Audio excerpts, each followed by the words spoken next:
Good morning. So this is going to be lesson 120 on page 243 and 244 in your colored book. So this is going to be our chapter review for our test today. Can you use this on your test?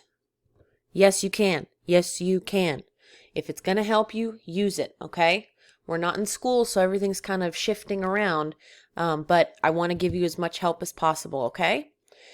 So, write a multiplication fact for the picture. Complete the sentence. That's a two-part direction, okay?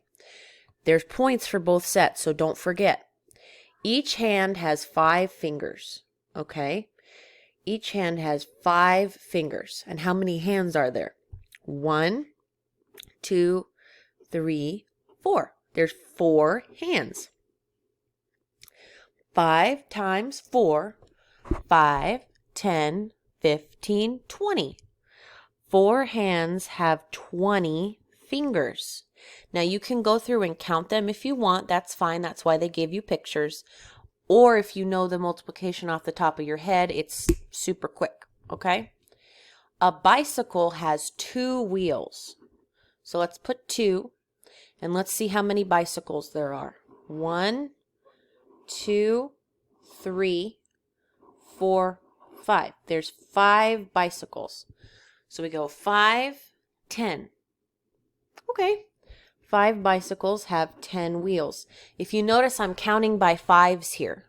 On the back, they give you a chart that counts by all these different numbers. So if you need to use the back, you can. A pair of slippers is 2 slippers. Okay, so they gave me 2. And I have 1, 2, 3, 4, 5, 6, 7, 8. Okay, I have 8 pairs of slippers. So let's go 2, 4, 6, 8, 10, 12, 14, 16. I counted to 2, or I counted by 2s 8 times. So 2 times 8 is 16, and 8 pairs are 16 slippers, 1 for each foot. Unless you magically only have 1 foot, some people do, that's fine. A lizard has 4 legs. Okay, so they gave us the number 4. How many lizards are there? 3. So let's count to 4 3 times. 4, 8, 12. 4 times 3 is 12. 3 lizards have 12 legs. Solve. Write a sentence to answer the question. Chef Andre set out 5, I'm going to circle that, trays of cream puffs for Matt and Patty's farewell party. There were 10 cream puffs on each tray. How many cream puffs were there? I'm going to put my 5 at the top and my 10 to the side. Now, watch what I'm going to do. I'm going to color in 5 boxes, 2, 3, 4, 5, because that told me exactly how many to color on the top, and how many do I need to color down? 10. 1, 2, 3, 4, 5, 6, 7, 8, 9, 10. Now, do you see the way that my triangle is not, or my rectangle is not finished? I want to finish that rectangle so I can go in and I can color the rest of this. How many cream puffs were there? Okay, well then let's count by 10s. 10, 20, 30, 40, 50. So how many cream puffs were there? 50. There were 50 cream puffs. There were 50 cream puffs in all. You could put total, you could put on the trays, you could be creative with it. That's up to you. Okay? If you need to pause the video to write that down, that's fine. Go ahead and pause now. But I'm going to flip to the other side, okay? All right, this is the chart I was telling you about. So skip counting by 2s. 2, 4, 6, 8, 10, 12, 14, 16, 18, 20. And then skip counting by 3s, by 4s, by 5s, and by 10s. What this allows you to do is if you don't know your multiplication yet, and that's okay, you can look at this and just count how many numbers down. And I'm going to show you how to do that. Okay. So 8 times 1. Oh, anytime I see 1, I know it's the identity property and it's the number itself. So 8 times 1 is 8. 2 times 4. We can do 1, 2, 3, 4. Because that would skip counting by 2s, or you could go over to 4 and go 1, 2. But it's still 8, right? Because you can flip the factors and the product is still the same. 0 times 6. Uh-oh. I remember that. The 0 property is anything times 0 equals 0. Every time. Let's do 4 times 10. 4 times 10. So let's count by tens. 1, 2, 3, 4. So 4 times 10 is 40. Let's look at 6 times 5. 5 times 1 is 5. 5 times 2 is 10.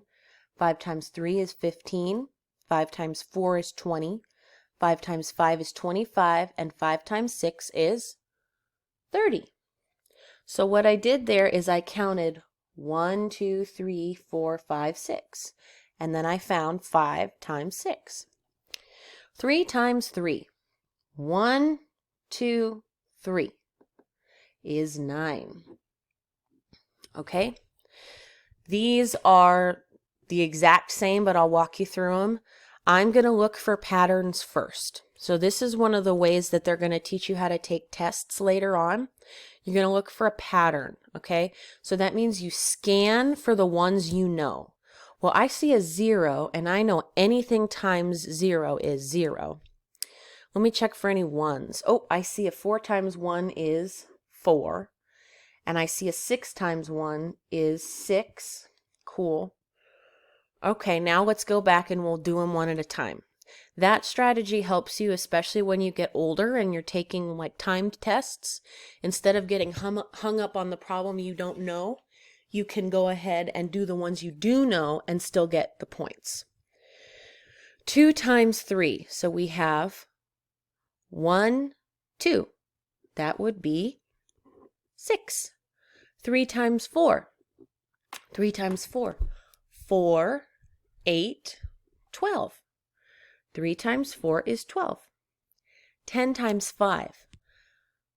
10, 20, 30, 40, 50. 50. 5 times 2, 5, 10. 5 times 5, let's count by 5s. 5, 10, 15, 20, 25.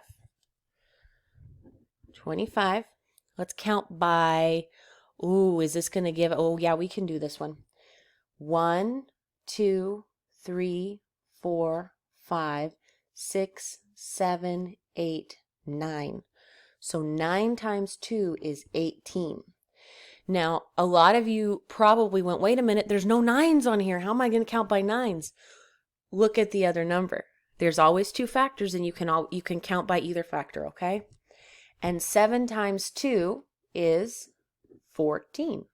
The way I found that out was I counted by 2s.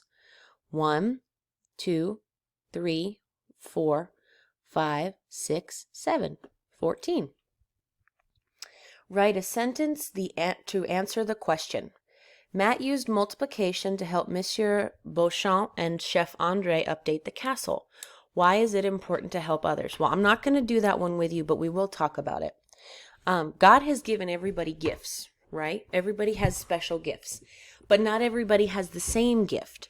So if you use your gift to help others, you might need something from them or from somebody else, and they're using their gift to help you. So God gave us all different gifts so that we can use them to help each other. I hope that makes sense. You guys are going to rock your test today. I'm very proud of you. You're going to do a killer job. Good luck.